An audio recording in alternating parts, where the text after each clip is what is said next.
Assalamualaikum warahmatullahi wabarakatuh.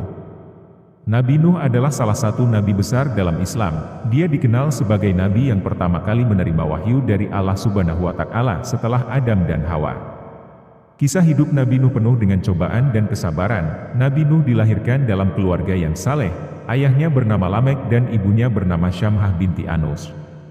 Nabi Nuh menerima wahyu dari Allah Subhanahu wa Ta'ala pada usia 40 tahun. Wahyu ini menugaskan Nabi Nuh untuk menjadi nabi dan berdakwah. Saksi Imaji. Nabi Nuh itu umurnya 1000 tahun. Dan 1000 tahunnya beliau itu 50 tahunnya itu masih dianggap sebagai umur-umur belia. Jadi beliau baru mulai berdakwah menjadi seorang nabi di usia 50 tahun. 50 tahunnya beliau itu seperti kita barangkali 15 tahun, 17 tahun. Dia di usia mudanya Nabi Nuh yaitu 50 tahun. Emang 50 tahun muda? Zaman itu iya, teman-teman sekalian, karena manusianya kan masih sedikit. Kalau manusianya masih sedikit, kemudian baru punya cucu udah meninggal, baru umur 50 tahun, 60 tahun meninggal, nah ini buminya kosong. Buminya nggak banyak orang. Makanya umurnya orang semakin ke belakang nih semakin pendek-pendek. Biar buminya tetap muat. Biar buminya cepat muat. Jadi kalau ada yang meninggal dunia ya memang harus begitu gitu. Kalau enggak buminya enggak muat. Saudara sekalian saya muliakan. Nah ini zamannya Nabi Nuh. Zamannya Nabi Adam alaihissalam, Nabi Sid, Nabi Idris, sampai dengan Nabi Nuh itu ya umurnya orang masih panjang-panjang. Zamannya Nabi Hud, umur orang masih panjang-panjang. Teman-teman saudara sekalian yang saya muliakan, badannya juga masih gede-gede. Karena kalau nggak kayak begitu, rada susah nyari alamat orang. Bener nggak? Udah orangnya dikit di bumi gitu kan, kecil-kecil pula gitu. Kan susah nyari alamatnya orang. Jadi badannya gede-gede, nyari rezekinya juga gampang, tinggal ngobok ikan di lautan. Nyari ikan, ketemu, dipanggang di matahari, panggang di api gitu ya. Kemudian mereka makan. Badannya gede-gede, teman-teman saudara sekalian. Yang pernah ziarah ke Yaman, ke Hadramaut, tahu bahwa makamnya Nabi Allah Hud panjang luar biasa. Berapa? Lebih dari 10 meter ya panjangnya makam beliau alaihissalam. Nabi Nuh seperti itu. Jadi awal beliau berdakwah itu usia 50 tahun. Sampai dengan beliau wafat pada usia 1000 tahun. Teman-teman saudara sekalian, saat beliau wafat pada usia 1000 tahun, artinya beliau sudah berdakwah 950 tahun. Dan itu yang masuk ke dalam agama beliau, yang masuk ke dalam agama Islam pada masa tersebut hanya sekitar 50 orang aja. Kebayang nggak? Dalam 1 tahun belum tentu dapat 1 orang. Dalam 1 tahun belum tentu dapat 1 orang. Jadi dalam masa 10 tahun belum tentu dapat 1 orang. Ya Allah, luar biasa bener ya. 950 tahun berdakwah ngajakin kaumnya, yang masuk ke dalam agamanya tidak mencapai 50 orang. Pegel nggak kira-kira? Ini kalau modelnya kayak kita nih, kayak saya modelnya nih, wah udah deh nyerah, melambaikan bendera putih gitu ya, nyerah aja udah nggak ngerti lagi mau ngapain. Tapi subhanallah, Nabi Nuh alaihissalam tetap berdakwah dengan penuh kesabaran, ngajakin orang satu. Akan tetapi bahkan istri beliau sendiri nggak beriman. Ada yang tahu siapa namanya istrinya Nabi Nuh? Namanya Bu Nuh. Istrinya Nabi Lut namanya siapa? Ini ya, istrinya Nabi Nuh sendiri nggak mau beriman kepada beliau alaihissalam. Subhanallah, di keluarga sendiri ini nggak pada taat gitu. Anak-anaknya ada yang beriman, tapi ada satu yang nggak beriman kepada beliau. Wah, nggak pernah mau ngikutin. Anaknya yang durhaka namanya Kan'an. Jadi jangan ada yang ngasih nama anak Kan'an ya. Jangan mau coba-coba, siapa tahu kan yang ini beda. Nggak usah kayak nggak ada nama lain aja. Baik teman-teman sekalian, akhirnya kemudian sesudah beratus tahun Nabi Nuh berdakwah, nggak ada yang ngikutin. Nabi Nuh kemudian diperintah oleh Allah Subhanahu Wa Taala. Ketika Allah lihat, ya Allah, nih hambaku kesian bener nih. Dadah kalau gitu, kurangin aja lagi jumlah manusia di atas muka bumi ini. Pastikan semuanya beriman.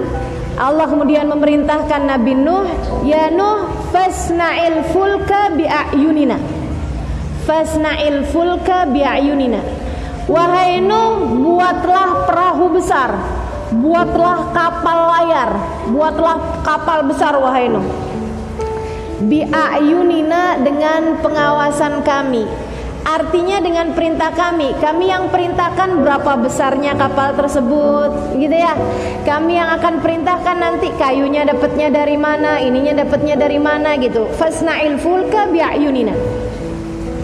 Dalam pandangan kami, dalam pengawasan kami. Jadi keren banget ini ya, arsitekturnya langsung Allah Subhanahu Wa Taala. Pengawasnya, mandornya langsung Allah Subhanahu Wa Taala. Nabi Nuh disuruh bikin dah, mulain nyari kayunya, ininya, itunya. Butuh waktu bertahun-tahun teman-teman saudaraku sekalian, butuh waktu yang tidak sebentar. Sampai ketika udah mulain bikin nih, jadi nih perahunya, mulai kelihatan bentuknya. Waduh, ujiannya Nabi Nuh luar biasa bener. Kullama marra alaih, setiap kaumnya lewat, mereka kemudian mengejek Nabi Nuh. Ya ampun Nuh, kagak ada lautan di mari. Kamu mau melayarkan perahu di atas daratan. Ntar lagi ada yang lewat lagi. Nuh, sejak kapan perahu bisa lewatin daratan? Nuh, pokoknya setiap kali ada orang lewat mereka hina Nabi Nuh. Nabi Nuh jawabin, nggak ada, biarin aja. Nabi Nuh buat perahu, diledekin, dihinain. Apa jawaban Nabi Nuh? Diem aja.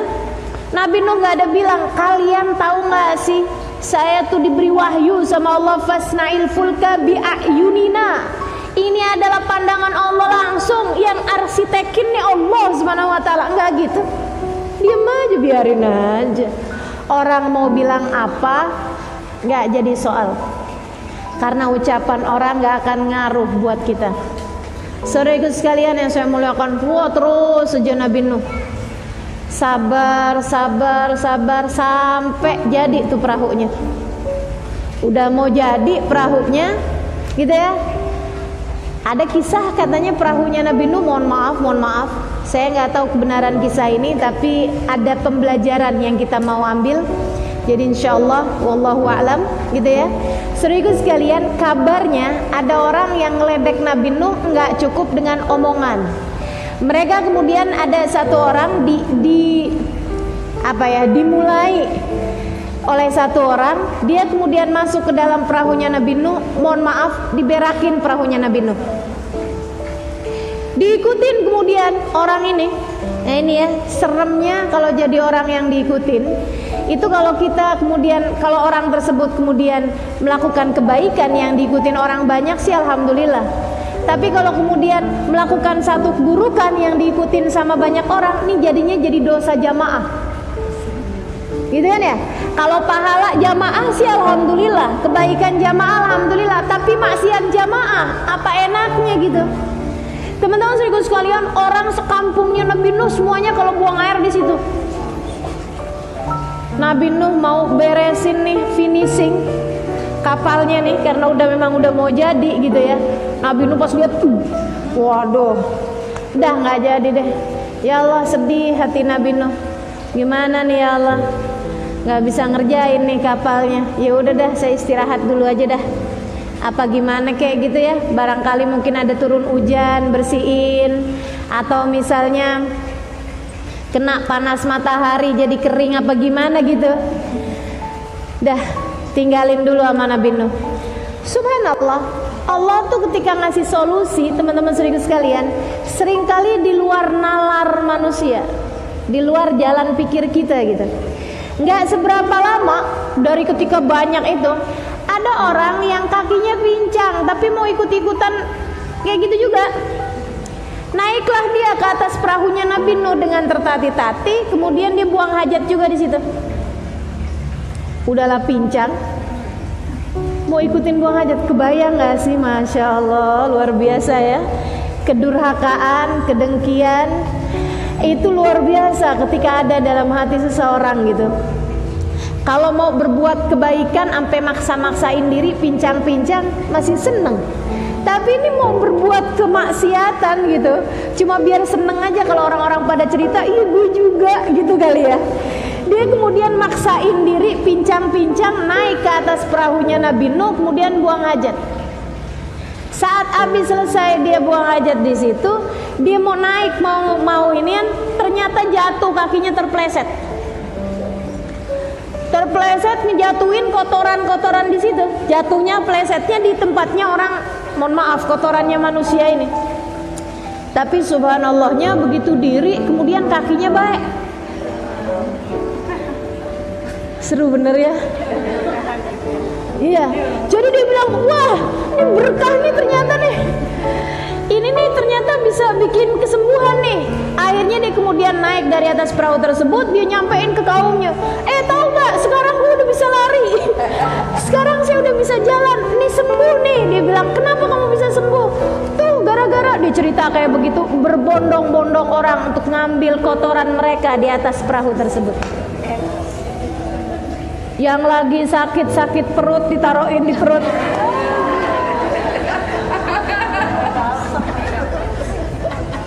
Makanya jangan dibayang-bayangin, segala-gala ya dibayangin. Apakah mereka sembuh? Enggak juga, gitu ya. Saudariku sekalian, sampai kemudian bersih lagi tuh perahunya Nabi Nuh. Jadi mereka yang ngotorin, mereka juga yang bersihin. Udah biarin aja. Kadang-kadang yang kita kira buruk buat kita, ternyata itu adalah baik buat kita. Udah bersih sekarang perahunya Nabi Nuh, baru dah Nabi Nuh kemudian rapiin lagi perahunya, sampai Allah berkata kemudian berfirman padanya, ya Nuh, kalau kamu lihat faratan nur, kalau kamu lihat di dapur kamu itu kemudian ada menyembur air, wahai Nuh, pada saat itulah segera naikkan semua orang-orang yang beriman di atas perahumu.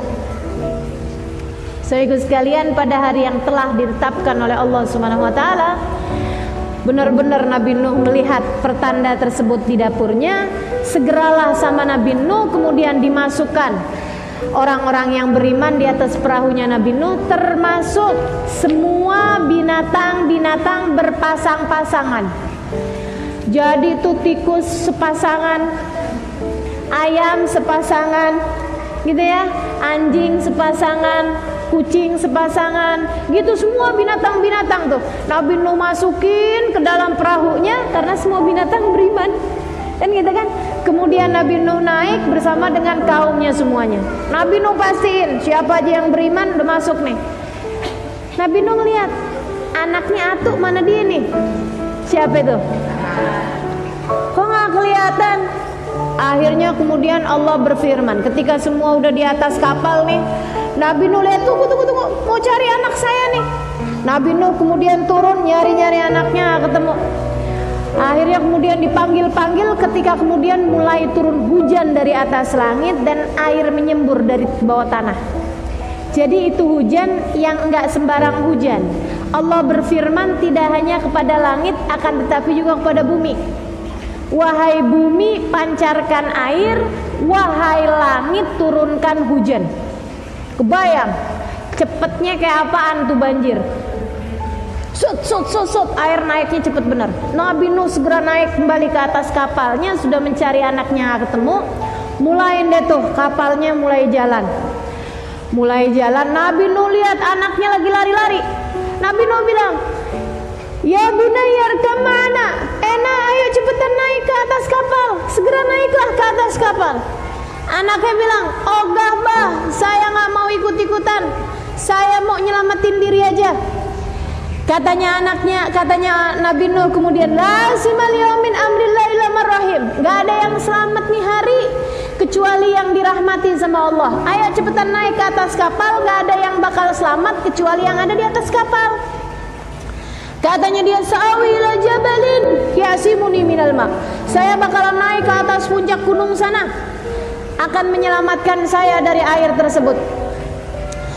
Katanya Nuh, enggak nak, enggak akan ada yang selamat. Dianya naik kemudian terus ke atas kapal. Nabi Nuh masih tungguin tuh, tunggu dulu, jangan jalan dulu, kita jangan berangkat dulu, saya mau samperin anak saya. Sampai kemudian dianya lagi naik ke atas kapal, ketika air kemudian mulai menyambar anaknya Nabi Nuh tersebut.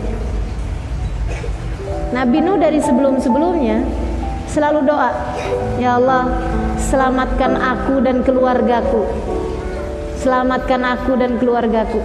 Nabi Nuh tahu akan ada banjir bandang. Nabi Nuh tahu akan ada pengurangan jumlah bumi, jumlah manusia di atas muka bumi. Karenanya Nabi Nuh dari awal-awal berdoa, ya Allah, selamatkan aku dan keluargaku.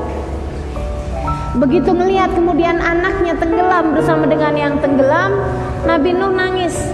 Kemudian bertanya pada Allah Subhanahu wa taala, ya Rabbi nabni min ahli wa inna wa'dakal haq. Ya Allah, bukankah dia adalah anakku dan janjimu adalah benar? Karena waktu Nabi Nuh doa-doa minta diselamatkan dia dan keluarganya, Allah kemudian berjanji, aku akan selamatkan kamu dan keluargamu, wahai Nuh. Tapi ternyata anaknya tenggelam. Nabi Nuh nanya dengan linangan air mata, ya Allah, bukankah dia adalah anakku dan bukankah janjimu adalah benar untuk menyelamatkan aku dan keluargaku? Saudariku sekalian yang saya muliakan, ternyata jawaban dari Allah Subhanahu wa taala, dan ini nyeremin banget. Waktu saya baca ayatnya gitu kan, ya Allah, seremnya sama ayat ini. Apa jawab Allah Subhanahu wa taala? Ya Nuh, innahu laisa min ahlik. Bukan Nuh, dia bukan anakmu. Kok bukan anaknya? Lahir dari rahim istrinya, dan memang betul-betul dari, mohon maaf, dari spermanya Nabi Nuh gitu, dari spermanya seorang nabi gitu kan. Dia anakku ya Allah, dia lahir dari rahim istriku ya Allah. Bagaimana mungkin dia bukan dari keluargaku? Kata Allah, innahu amalun ghairu saleh, karena dia telah melakukan perbuatan yang tidak soleh. Maka siapapun dirimu, siapapun ayahmu, sesoleh apapun ayahmu, mau ayahmu seorang wali, mau ayahmu seorang kiai, mau ayahmu seorang alim ulama, mau ayahmu orang paling soleh di kampungmu, di negerimu, jika kamu tidak melakukan amalan yang soleh, maka kamu bukan anaknya. Jadi gak usah bangga-banggain, saya punya orang tua ini, saya punya saudara ini, saya punya, kamunya gimana gitu. Kamunya gimana? Allah SWT ngasih tahu, tuh si Kan'an, anaknya Nabi, teman-teman saudariku sekalian. Nabinya salah satu dari ulul azmi, teman-teman saudariku sekalian. Nabi yang sudah memang disiapkan surga baginya. Ketika dia kemudian falahu amal ghairu saleh, dia melakukan perbuatan yang gak soleh, gak dianggap apa-apa. Maka siapakah diri kita yang kemudian berani-berani berkata, ah tenang, biar kata gimana-gimana juga bakalan masuk surga saya. Dapat apaan? Jaminan. Siapa yang ngasih jaminan? Malaikat Jibril? Siapa yang ngasih jaminan? Bahkan orang-orang yang telah diberi jaminan oleh Allah Subhanahu wa taala lewat lisan Nabi besar Muhammad tidak pernah berhenti dari ketakutan mereka, karena faham bahwasanya Allah Subhanahu wa taala begitu agung dan begitu mudah baginya untuk menjadikan seseorang dimurka oleh Allah Subhanahu wa taala setelah sebelumnya dicinta. Sayyidina Abu Bakar As-Siddiq dapat jaminan dari Nabi Muhammad. Katanya Nabi Muhammad kepada Sayyidina Abu Bakar di masjid, disaksikan ratus bahkan mungkin ribu orang pada saat tersebut. Abu Bakar fil jannah, katanya Nabi Muhammad. Umar fil jannah, kata Nabi Muhammad. Uthman fil jannah, kata Nabi Muhammad. Ali bin Abi Thalib fil jannah. jannah, kata Nabi Muhammad. Zubair bin Awam fil jannah, kata Nabi. Abdurrahman bin Auf fil jannah, Zaid bin Harithah fil jannah. 10 orang dijanjikan surganya oleh Nabi Muhammad alaihi wasallam. Asyaratul mubasyirina fil jannah, 10 orang dijanjikan surganya oleh lisan Nabi besar Muhammad sallallahu alaihi wasallam. Alladzi la yantiqu anil hawa in huwa illa wahyun yuha, yang tidak berucap satu patah kata pun kecuali merupakan wahyu dari Allah Subhanahu wa taala. Segitunya mereka selalu berada dalam keadaan ketakutan karena faham. Bahkan anak Nabi Nuh tenggelam bersama dengan yang tenggelam ketika ia melakukan perbuatan yang ghair saleh, yang tidak saleh. Maka mari mengikuti jalan orang-orang soleh sebelum kita, agar kita termasuk di antara kelompok mereka, insya Allah. Ya Allah, Nabi Nuh sedih. Kemudian mereka pun tetap berada dalam kapal hingga berhari-hari lamanya. Udah siap-siap emang Nabi Nuh, udah bawa segala bekal makanan. Saudaraku sekalian, sehari 2 hari di atas kapal ini, bumi ini semuanya tenggelam. Seminggu, 2 minggu, bumi semua tenggelam, nggak dapetin daratan, sampai bahkan lebih dari sebulan. Persediaan makanan mereka sudah mulai menipis. Nabi Nuh udah mulai minta, ya Allah, ya Allah, ya Allah, ya Allah, ya Allah, ya Allah, kasih kepada kami daratan ya Allah. Udah ngelihat bumi dan seisinya, semuanya isinya lautan, nggak ketahuan mana dia daratan. Saudara sekalian yang saya muliakan, hingga sesudah berbulan-bulan lamanya mereka kemudian melihat ada daratan yang sudah mulai kering dan mereka bisa tinggalin tempat tersebut.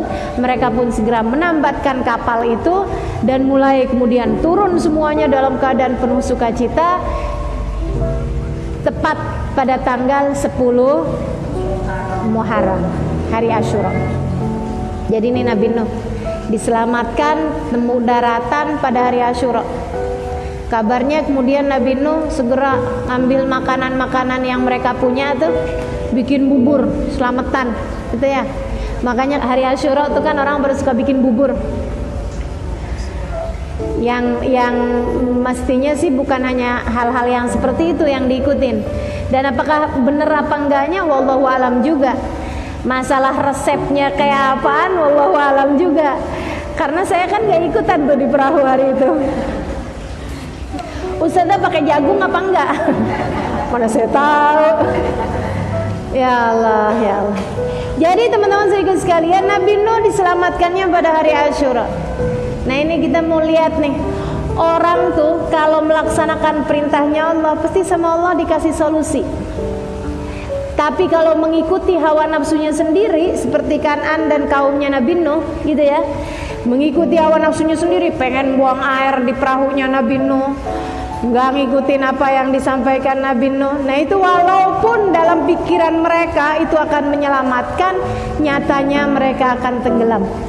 Saudaraku sekalian yang saya muliakan, Nabi Muhammad mengatakan, inna mathali wa mathala ahli baiti kamathali safinat Nuh. Sesungguhnya perumpamaanku dan perumpamaan keluargaku seperti perumpamaannya perahunya Nabi Nuh. Siapa yang ikut di dalamnya akan selamat, dan siapa yang memilih jalan lain mereka akan tenggelam.